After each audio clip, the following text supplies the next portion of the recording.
ModaVerity.com has already drawn a pattern of complaints from online shoppers, and understanding that pattern matters more than any discount on the homepage before you check out. The site presents itself as a fashion and apparel store, offering pieces priced noticeably below what similar items typically sell for elsewhere. Independent review roundups covering the store describe customer accounts involving orders that never arrived, refunds that were promised but not followed through on, and cards being charged more than once for a single purchase.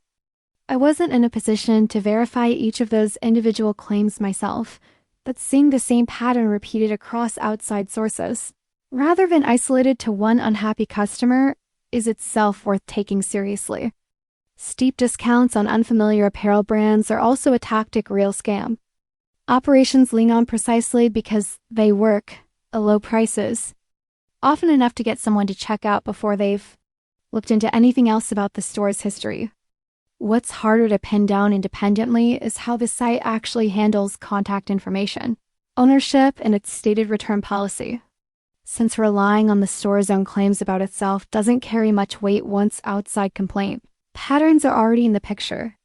Taken together, this isn't a store I'd casually recommend risking a purchase on. If you've already ordered from ModaVerity.com, it's worth watching your card statement closely and disputing any charge quickly if the item doesn't show up, since a chargeback through your card issuer or payment provider tends to be a faster, more reliable path to getting your money back than waiting on the store's own refund process.